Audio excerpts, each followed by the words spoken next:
Today we're going to be reading Corduroy.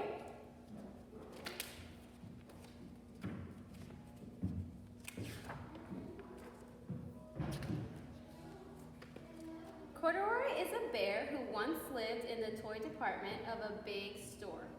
Day after day he waited with all the other animals and dolls for somebody to come along and take him home.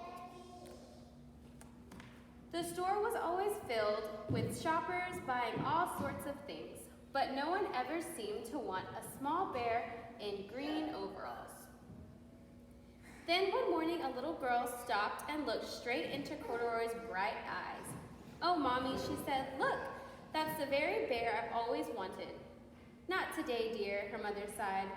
"I've spent too much already. Besides, he doesn't look new. He's lost the button to one of his shoulder straps." Corduroy watched them sadly as they walked away. "I didn't know I'd lost a button," he said to himself. "Tonight I'll go and see if I can find it."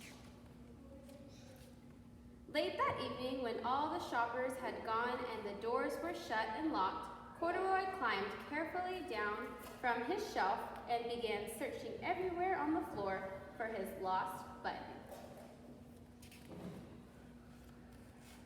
Suddenly, he felt the floor moving under him. Quite by accident, he had stepped onto the escalator and up he went. Could this be a mountain, he wondered? I think I've always wanted to climb a mountain. He stepped off the escalator as it reached the next floor, and there before his eyes was the most amazing sight. Tables and chairs and lamps and sofas and rows of beds.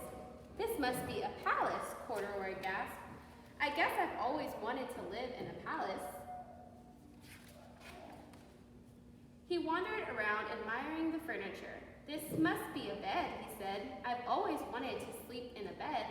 And up he crawled onto a large, thick mattress. All at once he saw something small and round. "Why, here's my button," he cried, and he tried to pick it up. But like all the other buttons on the mattress, it was tied down tight.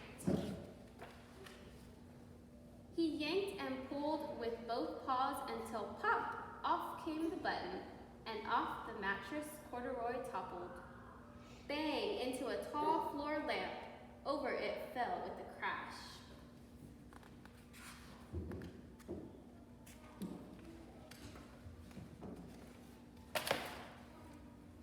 Corduroy didn't know it, but there was someone else awake in the store.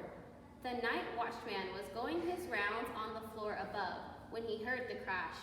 He came dashing down the escalator.